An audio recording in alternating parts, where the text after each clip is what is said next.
Welcome back guys. ඔයාලා එකතු වෙලා ඉන්නේ ඉරංගාරු තින්ගෙන තවත් වීඩියෝ එකක් එක්ක. ඉතින් අපි මීට කලින් කතා කරා ඔයාලා සමහර විට බලන්නත් ඇති කොහොමද වාහන ඩෑෂ්බෝඩ් කැමරාවක් හයි කරගන්නේ කියලා. ඉතින් මේ වීඩියෝ එක තාමත් බලලා නැත්නම් මම ලින්ක් එක දාලා තියෙන ඩිස්ක්‍රිප්ෂන් එකෙන් ක්ලික් කරලා බලන්න පුළුවන්. අද අපි කතා කරන්න හදන්නේ ඒකටම කොහොමද රිවර්ස් කැමරාවක් හයි කරලා පිටිපස්සෙන් අපිට පේන දේත් කොහොමද දෙකම එකට රෙකෝඩ් කරගන්නේ කියන එක ගැන තමයි අපි අද කියලා දෙන්න හදන්නේ. ඉතින් කලින් වීඩියෝ එක මම ඔයාලට පෙන්නන්න ඇති ඒ ඩෑෂ්බෝඩ් කැමරාවට සපෝට් කරන රිවර්ස් කැමරාවත් අපි ඒ මාර්ගෙන් තමයි මේ කියන වීඩියෝ එක මේකට DVR එකට රෙකෝඩ් කරගන්න හදන්නේ. කියන්නේ එහෙම නැත්නම් ඩෑෂ්බෝඩ් කැමරාවට රෙකෝඩ් කරගන්න හදන්නේ. ඉතින් මේ වගේ වීඩියෝස් දෙකටම බලන්න කැමති නම් අපේ channel එක subscribe කරලා bell එකත් click කරලා තියාගන්න. අපි ඉස්සෙල්ලාම මේකට කැමරා එකට power එක ගන්න ඕනේ. මේකට කැමරා එකට power එක ගන්නේ reverse light එකට එන power line එකෙන් තමයි අපි මේ කැමරා එකට power එක ගන්නෙ. ඔයාලට බලා ගන්න පුළුවන් මේ විදිහට මේකට power cable එකයි signal cable එකයි මේ විදිහට ලොකුවට ඇවිල්ලා කියන්නේ දිගට ඇවිල්ලා තියෙනවා ගොඩක්. අපිට මේ සොකට් එක පාවිච්චි කරලා මේක කැමරාවට හයි කරගන්න පුළුවන්.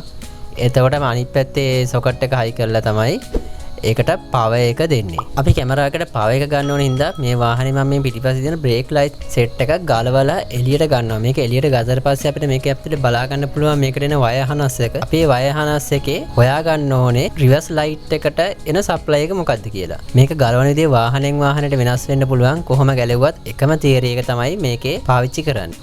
මම දැන් මේ වාහනේ ලයිට් සෙට් එක ගලවලා අයින් කරගත්තා. අපිට බලා ගන්න පුළුවන් වයර් harness එකේ සප්ලයි එක මේ විදිහට දෙනවා. අර මේකට ටෙස්ට් ලැම්ප් එකක් පාවිච්චි කරලා සප්ලයි එක හොයා ගන්න පුළුවන්. එහෙම නැත්නම් මල්ටිමීටර් එකක් පාවිච්චි කරලා සප්ලයි එක හොයා ගන්න පුළුවන්. ඔයා වාහනේ රිවර්ස් එකට දාලා රිවර්ස් ලයිට් එක පත් වෙන විදිහට තියා ගන්න ඕනේ. ඊට පස්සේ ඔයාලට මෙතන තියෙන වයර් වලට එකින් එක තියලා ඉවරලා චෙක් කරලා බලන්න පුළුවන් මල්ටිමීටර් එකක් නම් එතෙන්ට 12 වෝල්ට් එනවද කියලා. එහෙම නැත්නම් ඔයාට ටෙස්ට් ලැම්ප් එකක් තියෙනවා නම් ටෙස්ට් ලැම්ප් එකේ ලයිට් එක පත් වෙනවා. හරි පාත් එකට සෙට් වුණ ගමන්ම ඊට පස්සේ මේ විදිහට සප්ලයි එක අපි මේකේ හොයා ගන්නවා. මම රිවර්ස් ලයිට් එකේ සප්ලයි එක හොයාගත්තා. සප්ලයි එක හොයාගත්තට පස්සේ මම මේකේ වයර් මුකුත් කපන්නේ කොටන්නේ නැහැ. මෙතන මේ සොකට් එක අස්සටම අපේ කැමරා එකට එන සප්ලයි එක එහෙම නැත්නම් කැමරා එකට දෙන්න ඕනේ සප්ලයි වයර් ටික මේ විදිහට වයර් ටික සුද්ධ කරලා ඉවරලා ඇතුළට බස්සලා මේ සොකට් එක ඇතුළේ තියෙනවා පොඩි පින් එකක් වගේ. ඒ පින් එක පොඩ්ඩක් තද කරනවා. එතකොට මේ වයර් හෙල්ලෙන්නේ නැති වෙන්න හොඳට තද වෙලා හිටිනවා. ඊට පස්සේ මම වයර් එක තවත් හෙල්ලෙන්නේ නැති වෙන්න ඉන්සුලේෂන් ටේප් එකකින් ඔතලා ඉවර වෙලා මේ විදිහට ලයිට් එක සෙට් කරගන්නවා වාහනේට. අපි සප්ලයි වයර් ටික ඇදගත්තට පස්සේ අපි වාහනේ රිවර්ස් කැමරාව හරි ප්ලේස්මන්ට් එකේ ප්ලේස් කරගන්න ඕනේ. ඒකට මම තෝරගන්නවා මෙන්න මෙතන නම් ප්ලේට් එක මෙතන යට තියෙනවා කෑල්ලක්. එතෙන්ට මම සෙට් කරගන්න. නැත්නම් මෙතන නම ප්ලේට් එක උඩින් වාට සෙට් කරගන්න පුළුවන්. ඉතින් මේක වාහනයෙන් වාහනයට වෙනස් වෙන්න පුළුවන්. ඔයා මේක හයි කරගන්න තැන ඔයා ඒක සුදුසු තැනක් බලලා ඒ වෙලාවට හයි කරගන්න. සාමාන්‍යයෙන් වාහනේ හුඟම පිටිපස්සට වෙන සෙන්ටර් එකේ තමයි හයි කරගන්න ඕනේ. ඒතකොට හොඳ විවිඩ් ඇන්ගල් එකක් අපිට කැමරාවට ගන්න පුළුවන්. මම මේක මේ විදිහට හයි කරගන්නවා.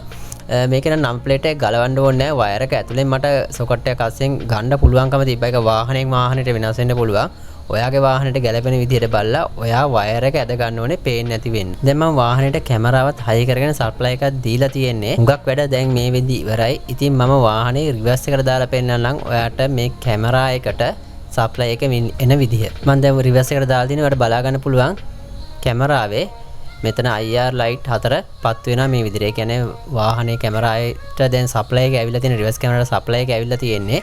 දැක්කනේ මම රිවර්ස් එකෙන් අයින් කරපුවාම වාහනේ කැමරාවේ පවර් එක අයින් වෙලා යනවා. අපිට බලා ගන්න පුළුවන් රිවර්ස් කැමරාවේ.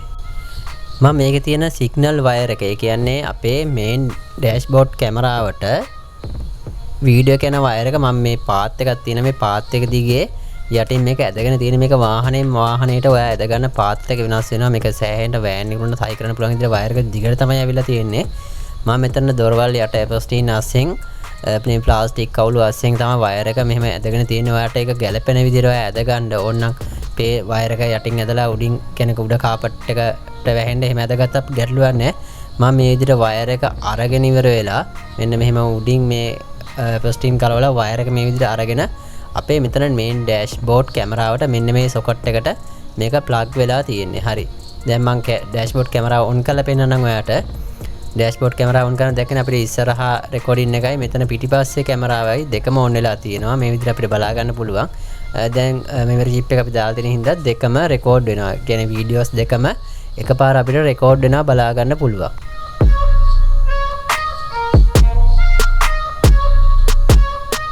අපිට මෙතන මේ විදිහට කැමරාවෙන් පේන view එක වෙනස් කරගන්න පුළුවන්. ඒ වගේම මේක රිවර්ස් එකට දාදී සම්පූර්ණ රිවර්ස් කැමරාව විතරක් ඔන් වෙලා අපිට රිවර්ස් ගියර් එකට වැටුණාට පස්සේ රිවර්ස් එකේ කියන පිටිපස්සේ තියෙන දේවල් අපිට බලා ගන්න පුළුවන් සාමාන්‍ය ප්ලේයර් එකකින් බලනවා වගේ. ඉතින් මම හිතනවා මේ වීඩියෝ එකට ගොඩක් වැදගත් වෙන්නේ නැති කියලා අනිවාර්යයෙන්ම යාළුවට බලන්න වීඩියෝ එක ෂෙයා කරන්න. මම මේකේ සාම්පල් වීඩියෝස් වලට බලන්න යටින් දාලා තියන්නම්. ඊළඟ වීඩියෝ එකෙන් හම් වෙනකන් ඔයාලා හැමෝටම සුබ දවසක්.